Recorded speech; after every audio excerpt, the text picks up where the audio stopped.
Welcome back to the studio of Art by Wendy. The topic, the magic of mixing watercolor on paper, is a game changer. You can turn this into this. Let's go and let me show you how. First step is to do your underpainting, which I've already done, as you can see. I need some hints of yellows and oranges amongst the red of my Scarlett Macaw.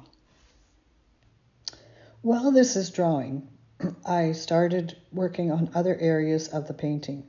I will focus on the chest of my bird to explain my steps in the magic of mixing the paint.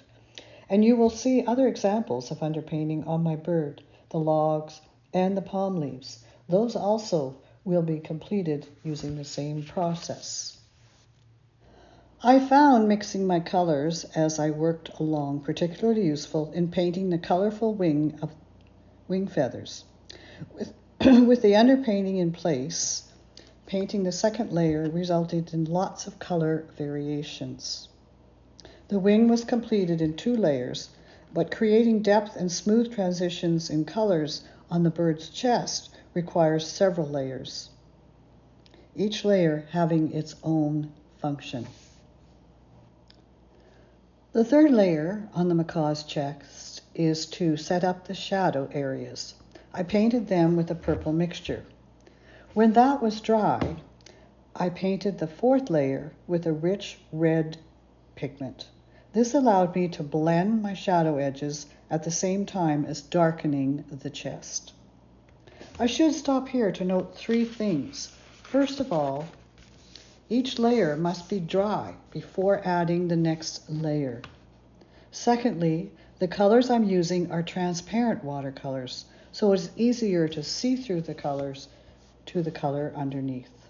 And thirdly, I always have a practice piece of paper beside me so that I can test my color strengths before I put them on the paper, and later I can use this as a practice to see how each new layer of color will change the appearance of the color underneath. This process is often called glazing, which means painting a color on top of another color.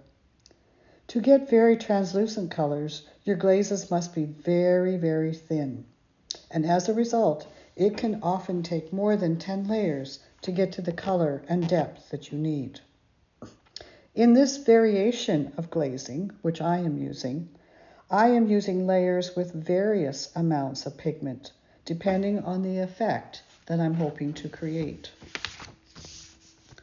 One of the additional benefits of progressing this way in building up the bodies of animals and other items is it is a slow buildup of values.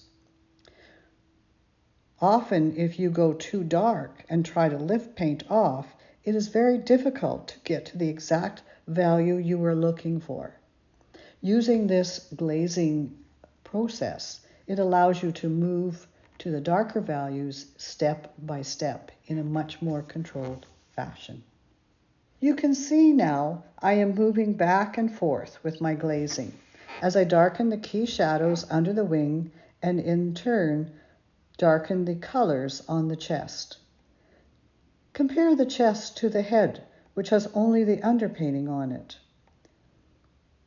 You can see there's quite a bit of richness and depth in the color already on his chest.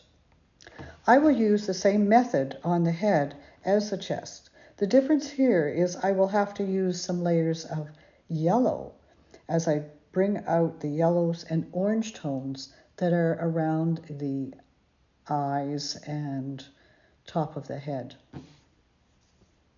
I added this last little piece just to show you that you can use this for other things. This is how I use the process with the palm leaves. As you take a look at my final picture of the macaw, note that around the head, the yellows are quite highlighted. This was done by adding a final glaze of yellow in those areas. Give this a try. I'm sure you will find it a game changer for your work as well. Wendy teaches outdoor sketching classes in the summer, and she teaches in her studio and online throughout the year. Wendy produces original work in pencil and in watercolor. She completes commission work, particularly pet portraits, and produces cards and prints from some of her work.